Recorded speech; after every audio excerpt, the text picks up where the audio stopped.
Welcome to the 7th episode of ECAE Podcast Spotlight. Today's episode features the exciting topic, promoting and supporting learning schools. ECAE is at the forefront of driving sustained transformation of the education ecosystem in the UAE. Central to this ambitious mission is the cultivation of vibrant environments of learning within and across schools, promoting research-informed practices, and fostering homegrown innovations.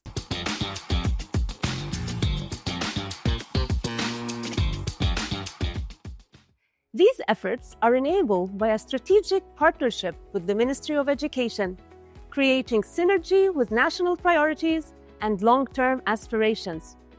At ECAE, we are committed to empowering educators to bridge theory and practice for sustained, meaningful impact on students' learning in what we call learning schools. The recent LINK Annual Summit, held in June, shed light on the concept of learning schools.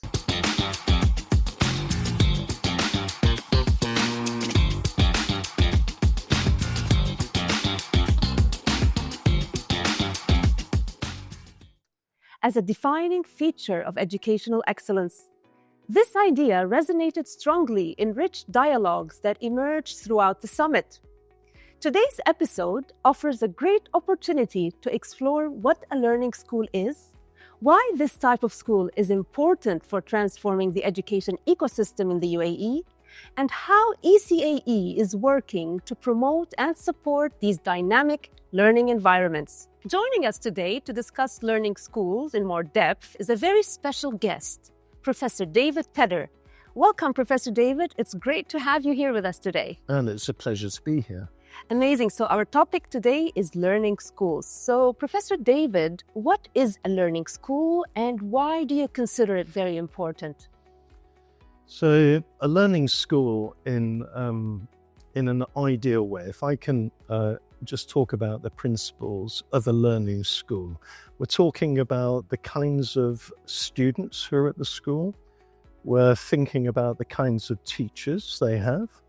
And we're thinking about the leadership and the organizational systems and cultures in place. And what marks out a learning school is a strong commitment and orientation to learning throughout the school. So typically when we use the word school, we think, this is a place where young people as students go in order to learn.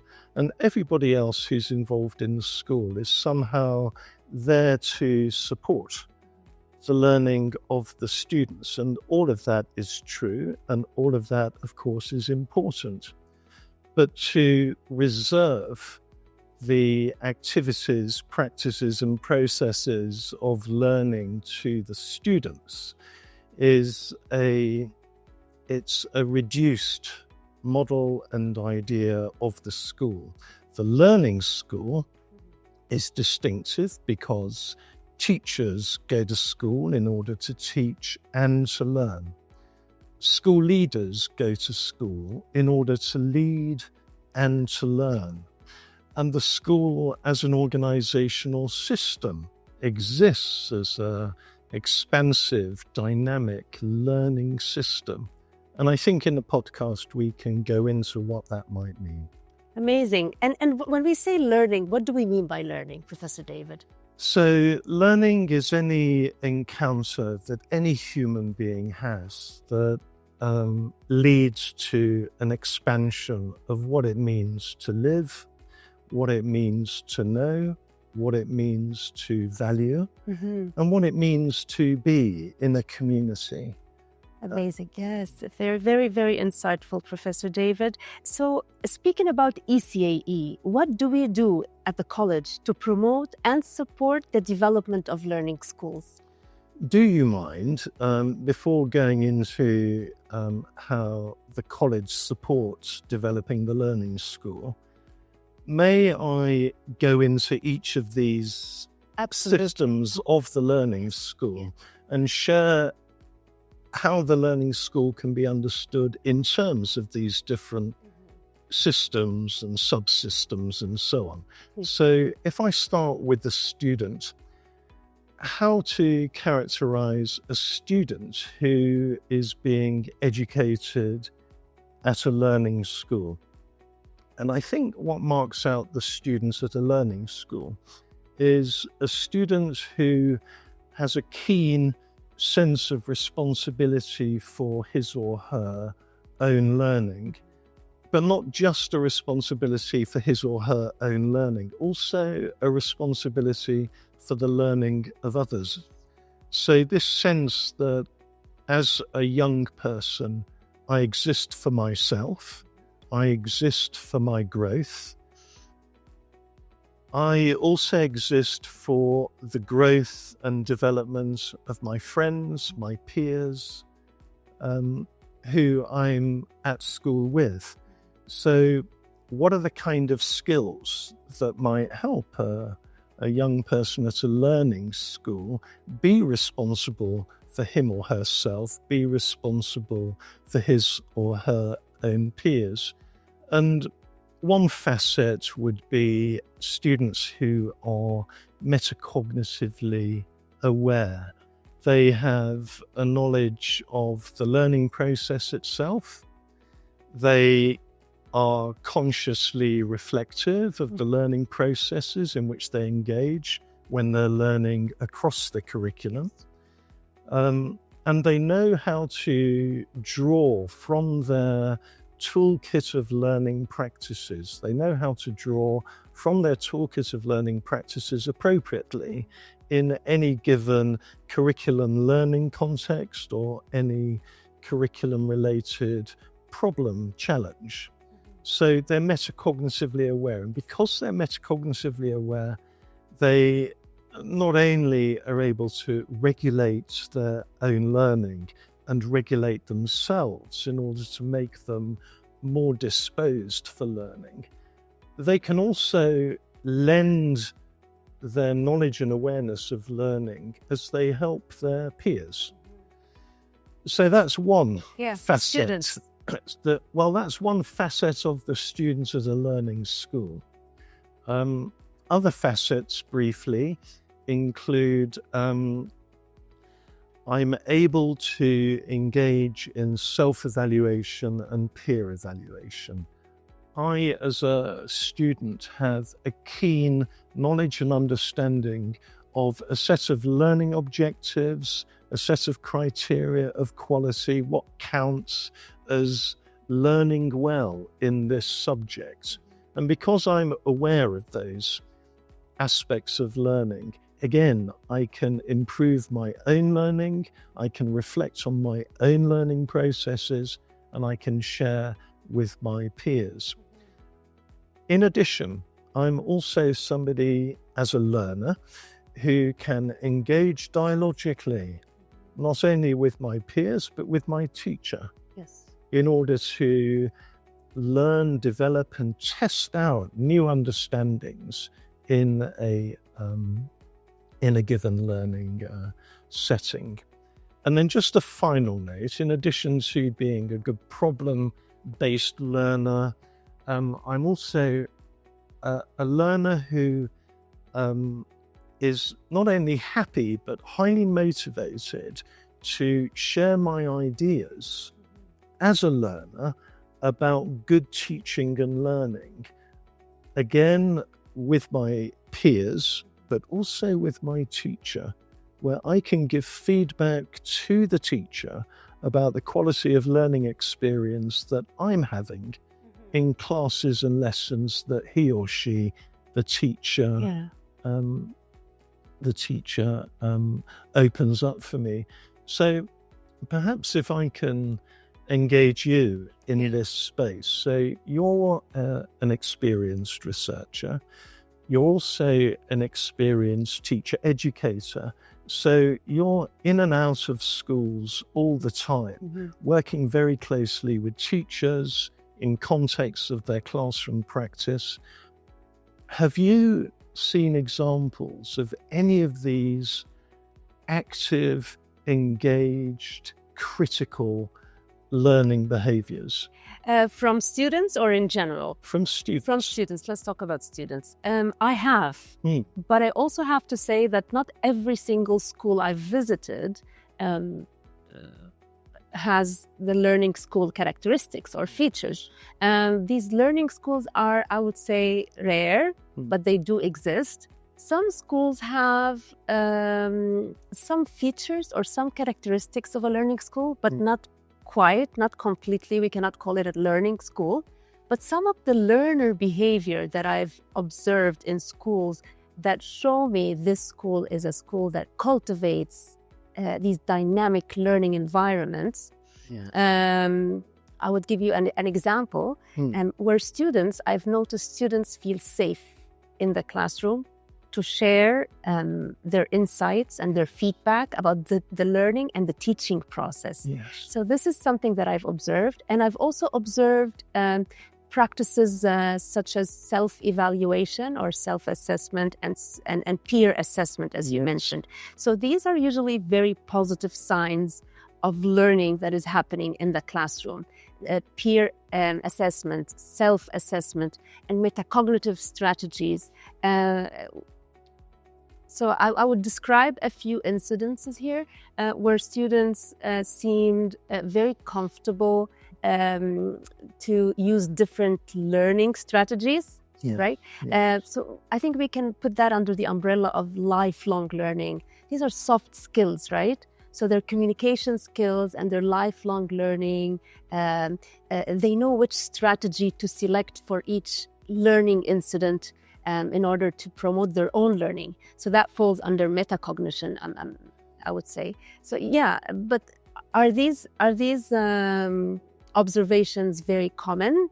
Do I see them on a weekly basis or even monthly basis? No, but we would like to see them more happen in the UAE classrooms. Yes. And the encouraging thing about these learning practices, learning dispositions, learning identities is, although some people like to categorize them as soft skills, when you begin to identify them and categorize them and name them, they become more clearly objects of a teaching and learning collaboration involving teachers and students, which is to say that these skills can be taught, they can be promoted, their development can be nurtured and cultivated through a set of very explicit practices. So rather than viewing these learning practices as somehow naturally growing and developing in the healthy school environment,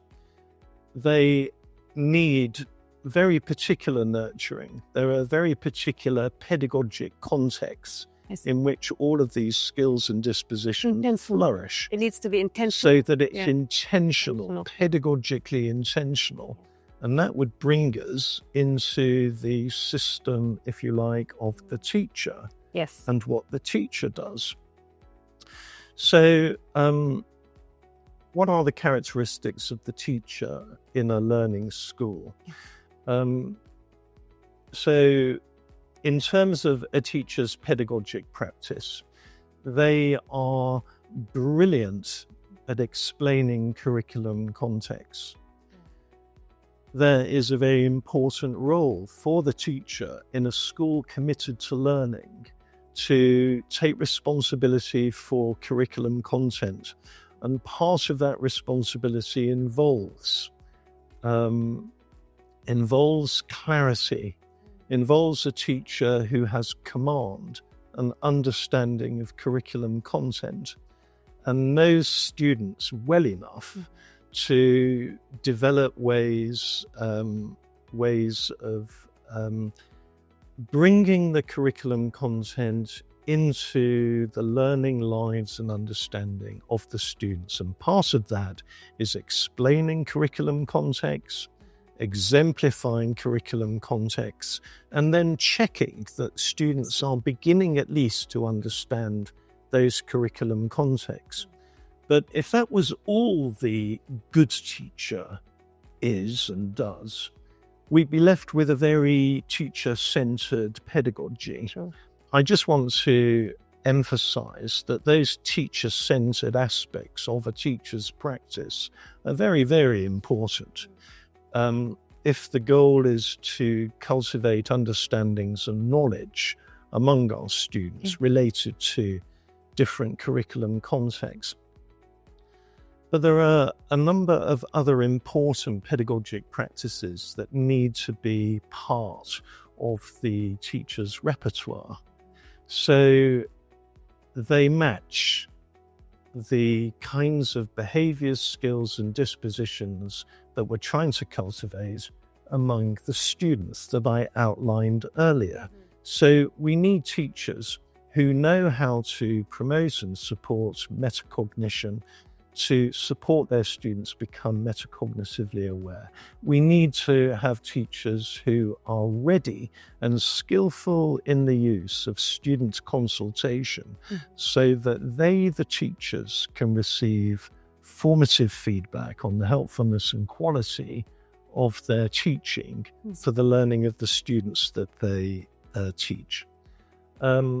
We need teachers who are aware of the power of talk and language in the learning of their students. And so we need teachers who have a repertoire of dialogic teaching strategies.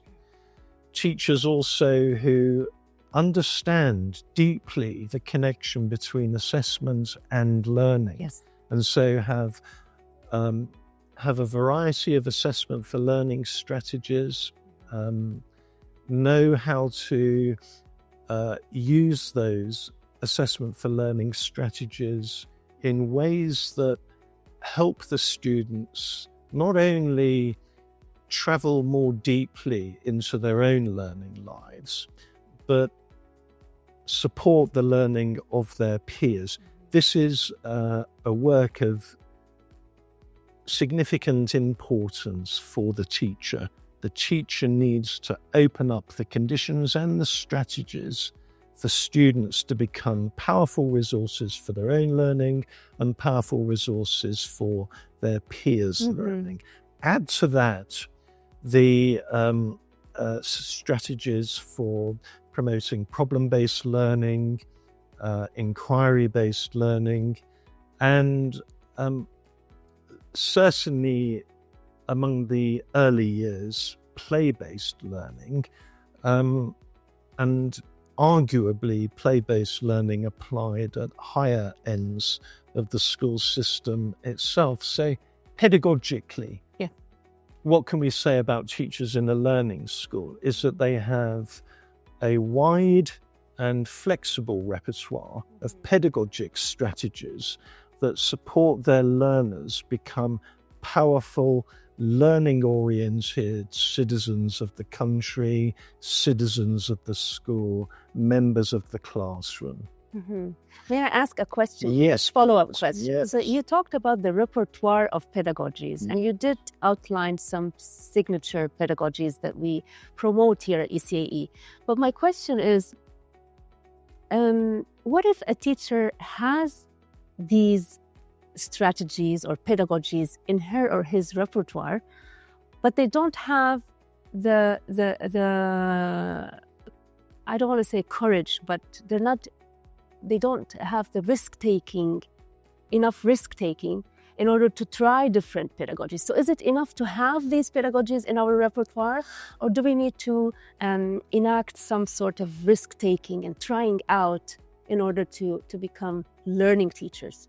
Well, that's a very pertinent question, and it speaks into the organizational dimensions of the learning school, but it also speaks into the professional learning orientations of the teachers. So far, we've spoken about teachers as teachers responsible for teaching. Yes. The children, the young people in their classrooms.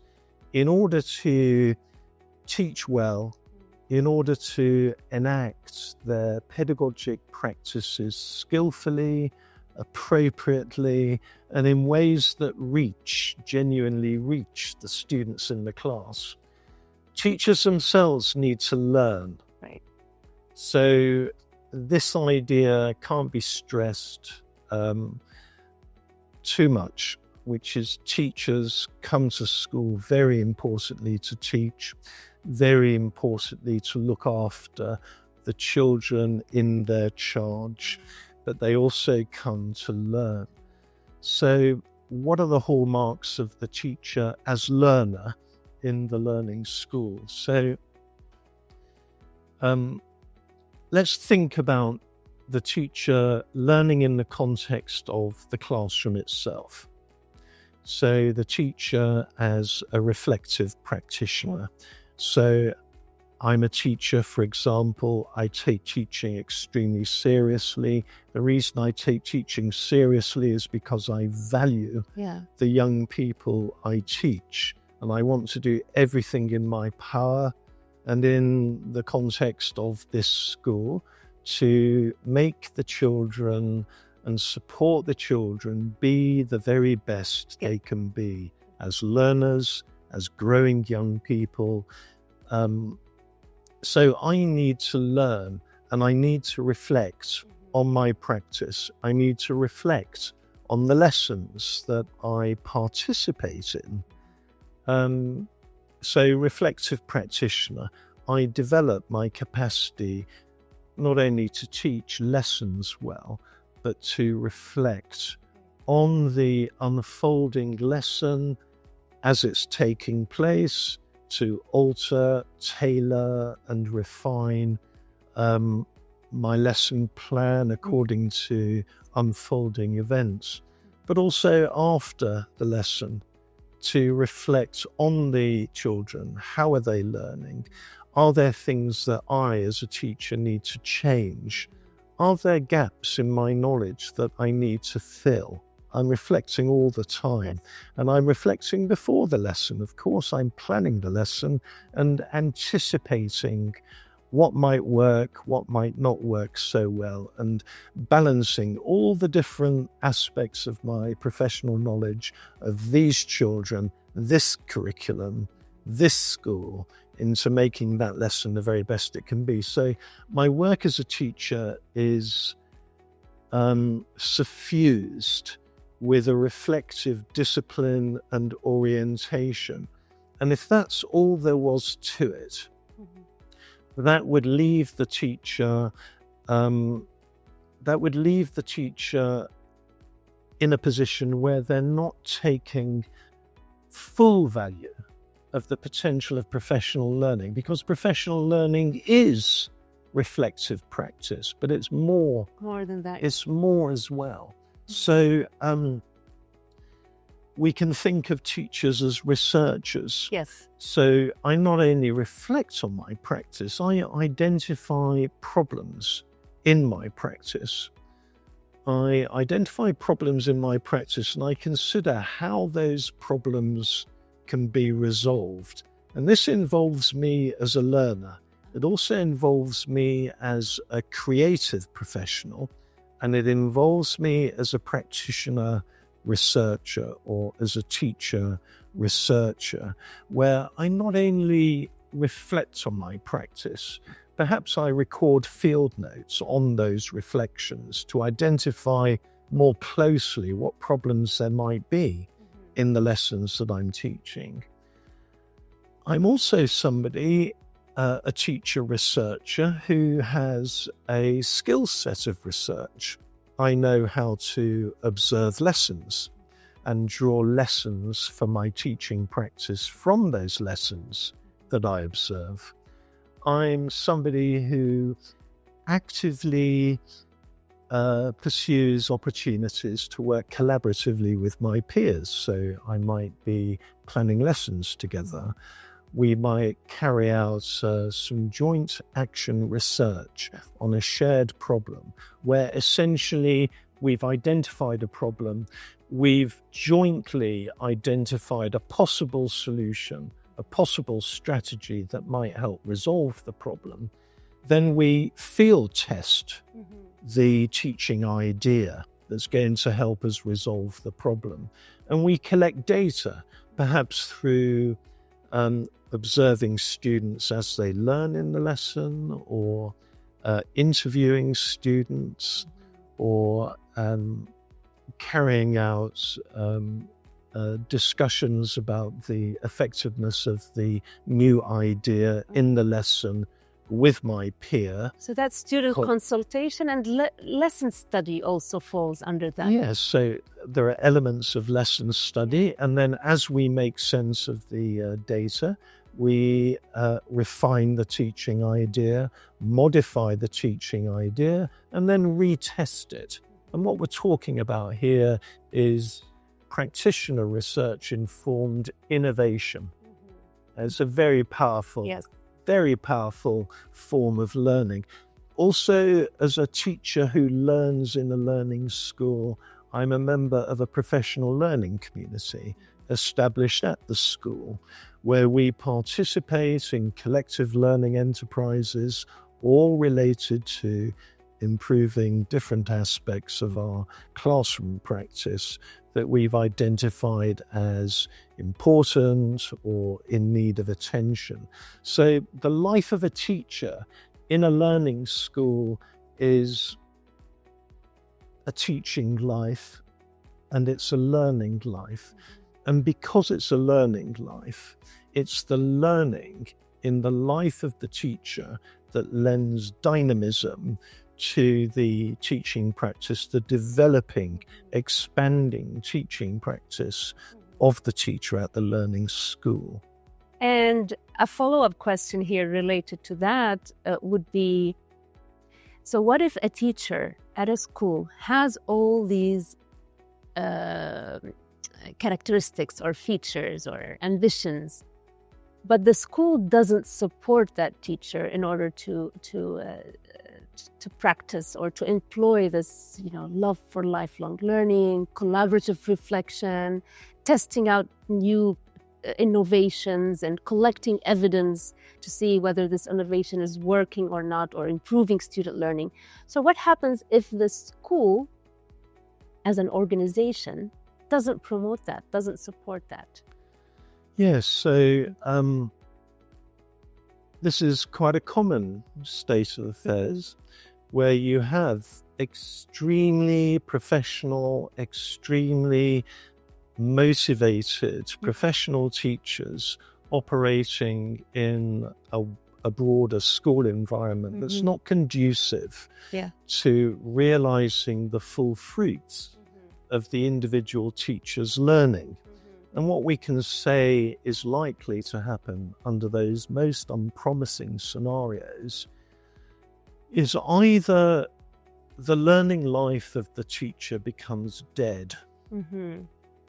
There is nothing for the teacher to do to continue in the learning life except for the ethical, moral and professional commitment of that teacher. Absolutely. I'm delighted to say, in my experience of working with teachers, that moral, ethical and professional commitment to learning is in place, but it needs to be supported.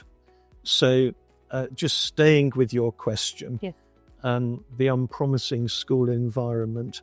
Say, for example, I'm a teacher committed to my learning, so I'm going to continue learning and developing my practice, experimenting with my practice, sharing ideas about practice with my colleagues. I'm going to be engaging in all of those things, but it's going to remain a private enterprise. In my classroom? It might be in my classroom or with other teachers who may or may not be interested. It's all a bit hit and miss. But I think the big idea is that schools that lack the organizational systems for supporting rich professional learning and practice development among the teachers retains all this great practice and learning practice and pedagogic practice as a privatized, enclosed set of practices that don't see sunlight, that don't get spread. So it remains enclosed, diminished. So that does bring us on very, very nicely to the leadership and the organizational dimensions of the of the learning school. But before we move on to the organizational facets of the learning school, what have you witnessed in your career as a researcher, teacher, educator, and school network impact agent? And we'll come on to that later.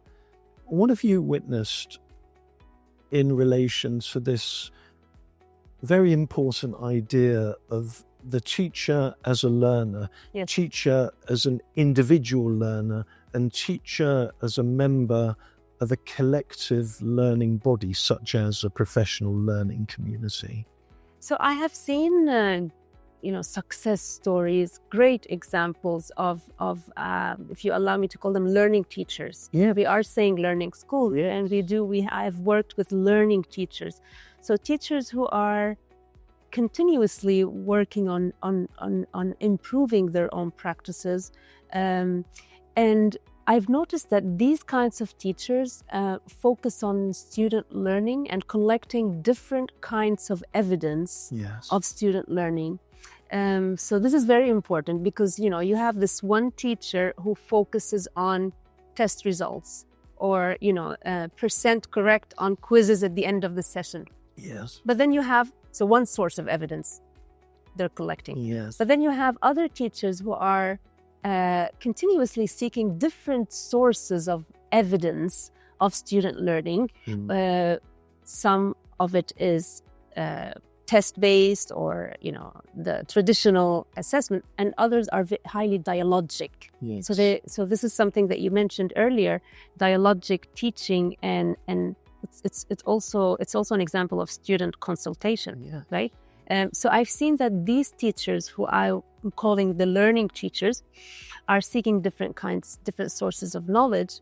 And another thing is that they are always very eager and very motivated, highly motivated to share these practices that worked in their classrooms with other teachers. And this is something that we've experienced, for example, in the LINK context. The Learning and Innovation Network communities. Absolutely. Where, teachers are, in some schools, try new pedagogies. They find them effective, promote their students' learning, but then they are very eager to share these practices, share their stories, not necessarily the practices, but share these learning stories with other teachers at their school and many times in other schools. So this is also a very important feature or characteristic in learning teachers that I've noticed. Yes. But then it is all promoted by the organization. Yes. And this is what you were referring to. Yes. A school leader who discourages this kind of learning, unfortunately will hinder or stop this process. And then, it stops there. It becomes, as you mentioned, private to the classroom, and it never goes beyond the classroom. Yes. Sometimes, we don't want to focus on the negative, but then if you look at success stories of school leaders who promote the learning processes of their teachers, you can see that, for example, how sometimes school leaders are conduct observations, for instance, in the classrooms. And you can either be a school leader who is judgmental and evaluative, but then you have another kind of leader who is playing the role of a critical friend. Yes. So school leaders who play the role of critical friends and are interested in collaborative reflection with the practitioners at their school tend to be the school leaders who promote learning schools. Well, that's a very neat and important point, because what you seem to be describing is a difference in orientation among different leaders. So on the one hand, you've got a leader who emphasizes a performance orientation. Are you good? Yes. Are you doing well? How shall I evaluate you? These are important questions, but if these are the only questions, it's difficult to cultivate the learning orientation throughout the school that we're aiming for in order to embody the characteristics of the learning school. So you can compare this performance orientation with a learning orientation. So let's talk about leaders who embody in their practices a learning orientation. But before we do so, can we just take stock of where we are in defining the learning school? So if I ask you, Professor David, if I ask you to define a learning school in one sentence, would that be possible? Yes. Can I respond to that challenging question after discussing the organizational facets of the learning school? But where have we reached so far? We've identified students in the learning school who have a very strong learning orientation, supported by a wide and flexible repertoire of learning practices. Students. Learning practices that they use for themselves and for one another. These are, to use the language of Carol Dweck, these are students with strong mastery orientations, where they are as concerned with learning processes, learning practices, and improving those practices as they pursue their learning journeys. Those questions of process and practice are just as important as how well have I done in the test last week? I see. Or where do I rank in the teacher's class list unpromisingly? So these students are mastery-oriented learners with a strong growth mindset who have a flexible repertoire of learning practices, and they are supported in their learning by teachers who themselves are learners. And we can summarize the teacher of learners in relation to four related learning orientations. So we can understand a teacher's learning orientation as having a strong internal learning orientation, as reflective practitioners, teachers who consult their students in the context of their classrooms, internal orientation. They also have a strong research orientation.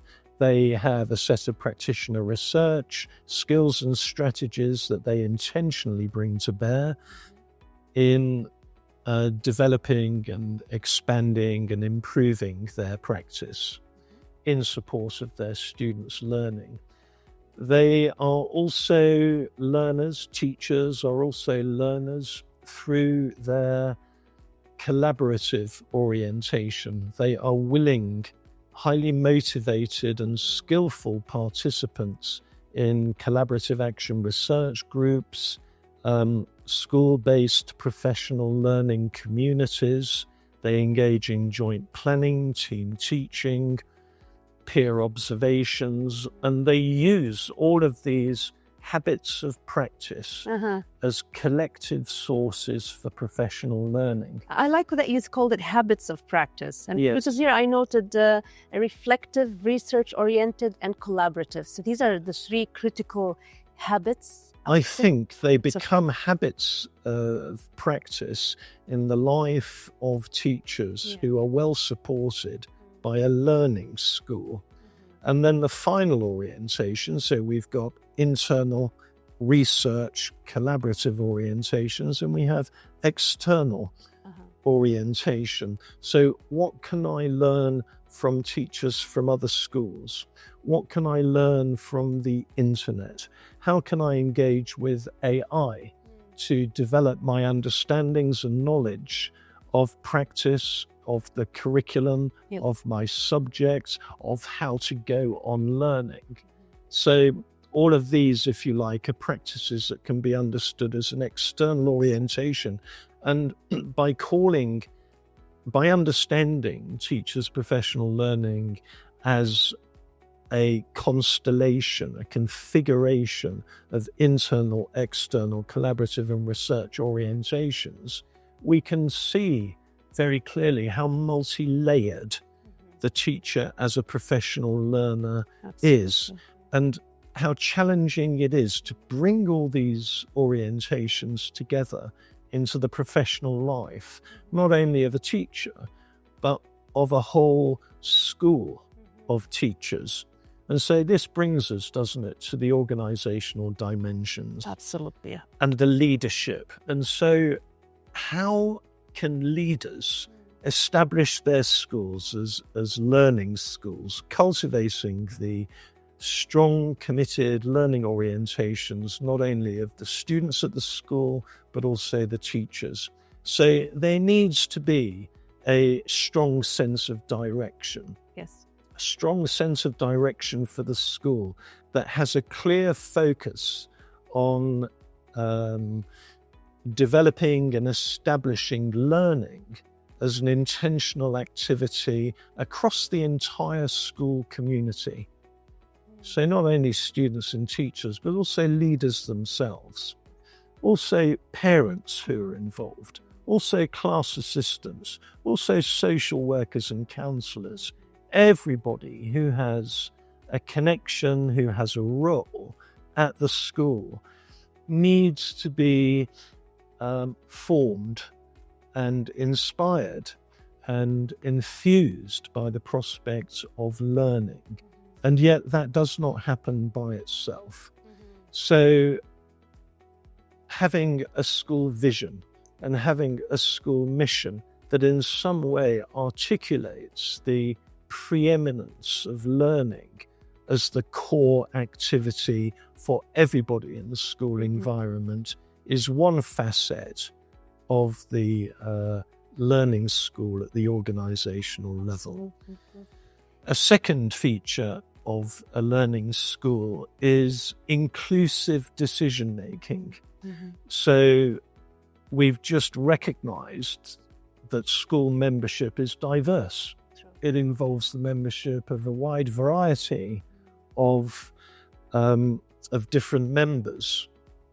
The young people at the centre, they are absolutely the centre of attention and the centre of the school's purpose. Their well-being, their health, their learning, their living. School is a place to live as well as to learn. And the life worth living, we can argue, is a life formed by learning and all the endless possibilities that learning brings into view. And we have the teachers and the leaders and the parents and the other educational workers. So decision-making needs to engage and involve the perspectives, the priorities, the ideas, the creativity of all these different groups. Why? It's not merely to enable the school leadership to say, look how inclusive we are. Leadership teams and schools need to be inclusive for a reason. There needs to be a purpose behind inclusion. And at the leadership level, one extremely powerful rationale for inclusion is the development of policy in the light of all the different sources of expertise available to the school community. So are parents engaged in policy development?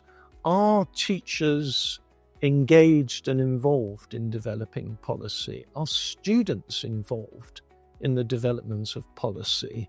Are all leaders across the school involved in developing because school policy? Impact becomes more sustainable. Change becomes more meaningful when we have this inclusive decision making, right? Indeed. Yeah, because when you have one party or one agent making a decision, the decisions, or two agents only, and excluding others, then I don't think the change will last. The impact, whether positive or negative, will not last. Yes, absolutely right. So we're back to this idea of private practice or a more public, outward-facing practice. So where policy making is privatized, Absolutely. where it's exclusively the reserve of a small number of leaders. Right. The problem with that,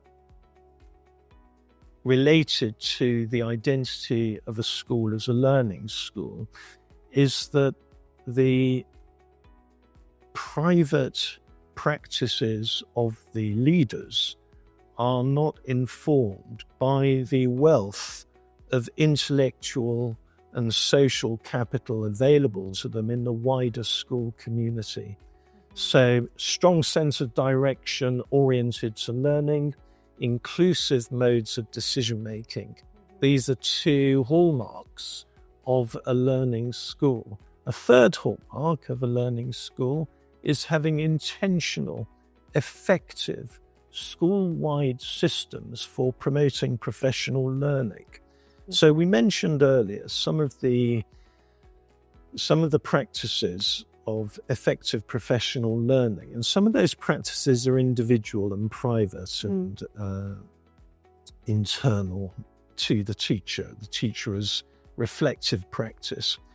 But we also have very important collective learning enterprises and relationships to establish at the school, in lesson study groups, in collaborative action research groups, in joint planning groups, in curriculum development groups. There are endless possibilities for professional collaboration. So in order for me as a teacher, for example, to collaborate with my colleagues regularly and meaningfully so that it becomes habitual as well as virtuous, I need to be released. Yes. I need to have designated time.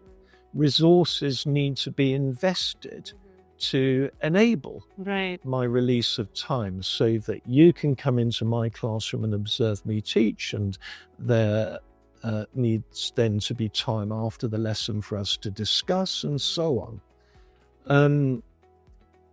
I need time to work with my collaborative action research group, to analyze data, to plan a new... Which takes us to my previous question. Remember, I asked you, I can be a teacher who has the internal drive and motivation to be a learning teacher, but sometimes the school leadership, if not supportive and if not promoting these learning habits, it does not lead to good places. And the opposite is true, of course. Yes. As you mentioned. So it's all driven by, learning schools are driven and supported and promoted by learning leaders. Can we call them learning leaders? We absolutely can call them learning leaders, or we can call them exponents of leadership for learning. And more of that later. So here we have three of the facets of the learning school, which is strong sense of direction with a learning-oriented vision and mission, inclusive decision-making, and school-wide processes and systems of support for professional learning. Absolutely. And then the fourth are a set of very important practices that are not common in schools, but are very necessary. One is the auditing of expertise at the school, where a senior leadership team at the school collects information about let's think about teachers now. The senior leadership team at the school collects information about what the teachers know, what they're great at, what they're brilliant at, what they're strong at, what they're well evaluated for, what they have a name and a reputation for at the school. The senior leadership attend to that as data, and they use it to establish centers of excellence within the school based on an audit of expertise, where the senior leadership know where the great exponents of student consultation are, where the great problem-based learning exponents are. You know, whatever the pedagogic challenge is, the senior leadership goes public with where the centres of expertise are, so that other teachers can consult those experienced and other teachers from other schools, you mean, right? Well, other teachers. I'm staying within the school at the moment. So let's audit the expertise that exists within the school, so that we're making the best use of the intellectual, social, and professional capital that exists in the school. Is this something that school leaders do? It's a very difficult thing. School leaders, don't forget, have a wide range of responsibilities and professional burdens. They are extremely busy. So, you know, for me to sit here and identify these aspects of leadership that reflect the characteristics of a learning school, it's easier said than done, because the leaders themselves need support. And let's return to that later. So auditing expertise, identifying centres of excellence at the school, so that other teachers can learn from those who have strength in this or that area. And then the other side of that coin is promoting networking. Promoting networking within and across different schools. So senior leaders oriented to learning recognise that we can learn from the treasure within. Yes. By auditing expertise and making that treasure available, visible, as a visible source of intellectual, social, and professional capital within the school. Visible and approachable, Professor David. Yes, approachable, which I will come to. Very important point. And as a school leader, I recognise entirely that I have a great deal to learn from teachers at other schools, which is why I actively cultivate networks with other schools and partnerships with local colleges of education. And we can talk more about that later, but I think what we've established so far is a multi-level model, if you like, of the learning school that involves learning orientations of the pupils, learning orientations of the teachers, supported by strong learning orientations of the school itself under a senior leadership that has a strong learning orientation. So my one sentence definition, as if that would ever do justice to the term, but my one sentence definition of the learning school is a learning school that has systems, cultures, norms, and habits of the learning orientation at every level of the school. Amazing. So you did explain to us, or you shared with us, the learning schools model, actually. So it wasn't very fair of me to ask you for a one-sentence definition, because you did outline and explain and elaborate on what I see here as a model, the learning school model, which is amazing. Thank you so much for this, Professor. My next question is about ECAE. As I mentioned earlier in the episode, we are committed to supporting and promoting the development of learning schools in the UAE. Can you tell us a little bit more what we do to support and promote the development of learning schools? Yes, so the idea of a learning school, as discussed earlier, lies at the heart of all our programs. So currently, Emirates College for Advanced Education offers graduate programs for aspiring and serving teachers and aspiring and serving leaders. And the core shared purpose of all of those programs is to cultivate and nurture the strongest possible learning orientation among teachers and amongst leaders, so that ultimately they can become the building blocks of the learning school. Yes. That's the core. That's a key part of our vision, and a vision that I feel needs to come into sharper focus in our work. And I believe it is coming into sharper focus, and we'll talk about that later. So how do our programs promote the learning school? If you look at our pre-service programs for aspiring teachers and our in-service programs for serving teachers, each of those programs carries a common set of elements, all focused on developing our signature pedagogies. So the cultivation of practical strategies for teachers to support students become metacognitively aware. All students at the college develop skills in assessment for learning, student consultation, inquiry-based learning, and problem-based learning, and dialogic teaching and play pedagogy.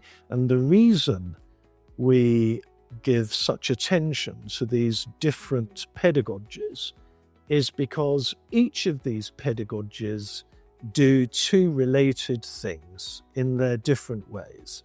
One is they cultivate a strong learning orientation, growth mindset, mastery orientation amongst the students. And related to that, they cultivate learning independence. And by learning independence, that's learning independence for the students that teachers teach in classrooms, in schools. Learning independence is not an unhappy, isolated discipline of learning by myself. To be a great independent learner means that I need to know how to collaborate and interact with my peers and with my teacher in my learning journey. So part of what it means to be a strong, independent learner is to be a strong, interdependent learner. Yes. With a strong learning orientation. So that's one way we contribute to the learning school, by equipping our teachers with practical pedagogic strategies for supporting the children they teach as skillful, metacognitively aware learners with a strong learning orientation. Yes, and we focus on dialogic skills, right? Dialogic skills, student consultation skills, assessment for learning skills, play pedagogy, inquiry-based learning, and problem-based learning. Amazing, yeah. But as is very clear from the first part of our conversation, the learning school hinges very centrally on teachers as learners. And in all our programs, we cultivate the teacher as learner, the teacher as reflective learner, the teacher as research engaged learner, the teacher as critically engaged learner. As a collaborator. And as a collaborator and as an external learner, because of course, learners at the college, our students at the college, they come together with other students who are teachers from other schools. And there you have the beginnings of very powerful networking practices and habits. So, Dr. Farah, you have been central to the development, in particular, of the Classroom Learn to Teach system as part of the pre-service postgraduate diploma of education for aspiring teachers. Can you say a few words about how teachers are cultivated with a strong learning orientation, with strong habits of learning? Yes, absolutely, with pleasure. So I can speak from the pre-service. Yes, the pre-service program. I can speak about the professional practice placement program, which is the practicum program in the pre-service PGDE. Our main focus is on developing reflective practitioners, yes, promoting reflective thinking, and also encouraging risk-taking through the TAP cycle, for example, the try and assess, which is like a mini action research project, yes, right? yes. Where students identify, interns identify, or aspiring teachers identify a pedagogical focus. They plan an innovation to implement in the classroom. They implement it. They assess its effectiveness. Yes. They gather evidence of student learning using different sources of knowledge, right? And then they refine these innovations to improve teaching and assessment practices. And then they collect further evidence. So this is how it's a spiral of reflections, right? Yes. And this is how we promote their critical reflection and trying again and again and again until they get to the teaching and learning practices that they desire to see in the classrooms. So I think this is the strongest element of our program that really works heavily and focuses heavily on promoting aspiring teachers, yes, to become critically reflective teachers, yes, when they are beginning teachers. Yes. So I can speak to that, and I think this is a great example of the critically reflective practitioner that you've been emphasizing. Yes, at the heart of a strong professional learning orientation. So an unwillingness to be satisfied with my current practice, while at the same time retaining a resurgent craft pride in what I do and how I embody the role of professional teacher. So we can see the same dynamics at play in our in-service programs, where we have the professional development placement, right, which follows a similar process of action research, critical reflection on my practice. And interestingly, we ask across both our pre-service and in-service programs the developments and maintenance by teachers of e-portfolios to reflect on what they're learning through these experimental modes of professional engagement with practice, through research, for example, or through the classroom learn to teach system. So this is why e-portfolio or portfolio assessment is a very big part of all of our different programs, because we focus on we want our interns and our students to showcase their learning journey. So it's not about what I learned in the program, it's also about how I learned it and how I got there. So this is something that's very important, lifelong learning, demonstrating lifelong learning as well. So Professor, the discussion has been great so far, but I'd like you to speak to us a little bit more about what ECAE does outside the programs, outside the master's and the diploma programs, to promote and support the development of learning schools in the community. Yes, I will. Just before going beyond our programs, I would like, however, to shine a spotlight on the Master of Education for Educational Leadership for School Improvement. So at the heart of the Educational Leadership for School Improvement program is the learning school, this idea of a leader who embodies the practices of leadership for learning, distributed leadership, where leadership, like cognition, becomes distributed across the organization, which is to say that learning and leadership is a collective enterprise. Yes. And there is just one final point across all our programs.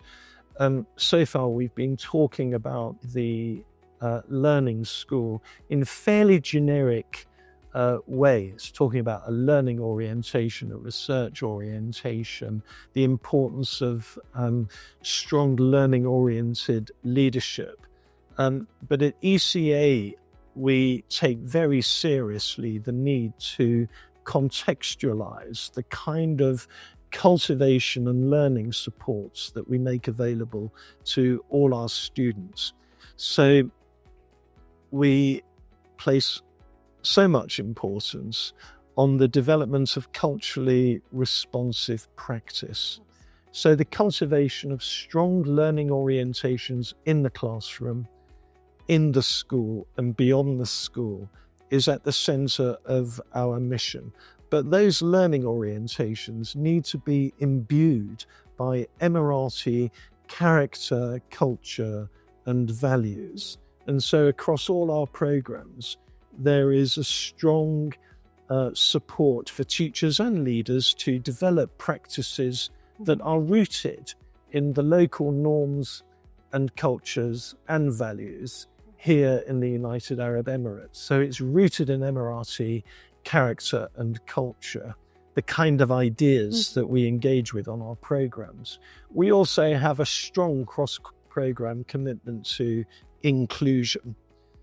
We regard it as important that education is for all, and that in any educational scenario or encounter, everybody has equal rights to equal access to the very best educational experience for their human growth. So, inclusion. Third, sustainable development. Not only are we rooted locally in Emirati values, character and culture, we are engaged with the global matters, the global challenges of the day. And many of these challenges are encapsulated in the United Nations Sustainable Development Goals. And we support our teachers and leaders to develop ways of contextualizing teaching, learning and leadership in ways that articulate with and align with contemporary global challenges.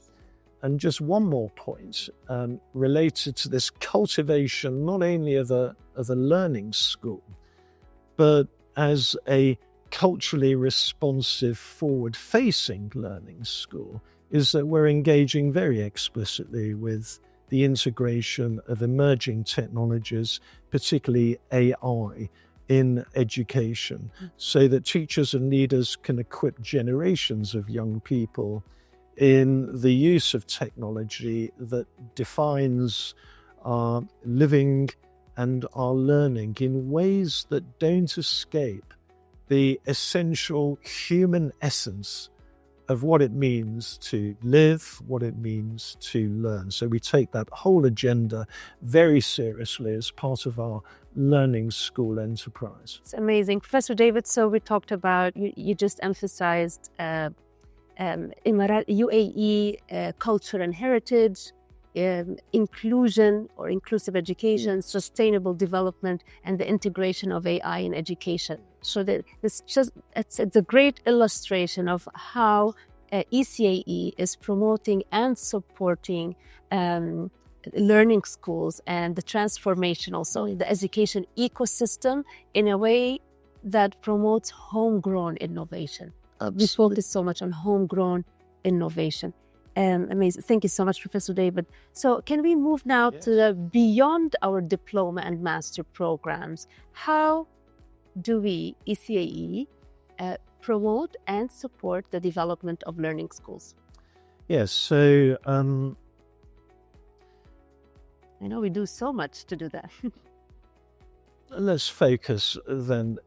There are two broad ways that we work directly with schools to promote development of learning schools. One is through our school-to-school networking enterprise, which is called LINC. LINC is an acronym, LINC, and it stands for Learning and Innovation Networked Communities. So we recognize the students who join us on any of our programs, they join us for a year or 2 years. And then what happens? And ECAE wanted to provide forms of support and develop forms of relationship that weren't quite so structured by our programs. And our programs are very important for reasons we've looked at. But it's important that teachers and leaders have opportunities to engage in learning in informal, self-directed, supportive ways that don't conform to program structures. So the Learning and Innovation Network community supports teachers and leaders articulate persistent problems of practice that they experience, and they share those with ECAE. ECAE works very closely with groups of teachers and leaders, and in some cases, whole schools in the network, to develop practical ways of resolving these persistent problems. And those problems are then subjected to practitioner research, test and experimentation in the classroom. Changes and refinements are made to the pedagogic strategies or the school improvement strategies or the leadership strategies. And so the research cycle and process continues with the active support and critical friendship of the ECAE Link team. So just to say that the Link initiative, the school-to-school network, is the outcome of a very important strategic partnership between Emirates College for Advanced Education and the Ministry of Education and schools. We have developed a very strong model of collaborating with Link schools to develop research to improve pedagogic and leadership practice. But the purpose of Link isn't merely to develop research-informed pedagogic innovation, important though that is. Link also exists to support the spread of these great ideas across other schools at the network. And as we work with schools to develop research-engaged, research-informed pedagogic innovations, we're cultivating all the time a whole school research engagement, and a whole school research engagement where all members of the school sooner or later become equipped to use practitioner research to improve any aspects of school classroom practice. As schools become better and more widely equipped in these ways, they become more fully characteristic of the learning school with a strong research-engaged, research-informed learning orientation. The other thing that Emirates College for Advanced Education does to support the development of the learning school is we engage in research and development partnerships. These are one-to-one partnerships with schools who've expressed an interest in developing practitioner research capacity as the key to pedagogic improvement. And there's not time to go into details in this conversation, but we have some very well developed research and development collaborations with research and development partner schools. These partner schools embody much of what we were discussing earlier is understood as the learning school. Amazing. So Professor David, I wish we were not running out of time. That's such an exciting and insightful dialogue I'm having with you here about a topic that I personally am very interested in learning more about. And I learned so much today, and I hope the audience also learned as much as I learned. What you shared with us today was a model of learning schools. You didn't just share with us a few characteristics or a few features of a learning school, but you actually shared with us a model. I took so much notes. So thank you so much for all this. Thank you for highlighting the features of a learning school, and thank you for sharing with us what ECAE does as far as networking and initiatives and programs, Yes. our diploma and master programs, what we do at ECAE to promote and support the development of learning schools. Thank you so much for joining us today in this episode, very special episode, promoting and supporting learning schools. Thank you for joining us today in this very exciting episode of ECAE Podcast Spotlight. I hope that you enjoyed the episode and learned as much as I learned from Professor David Feder.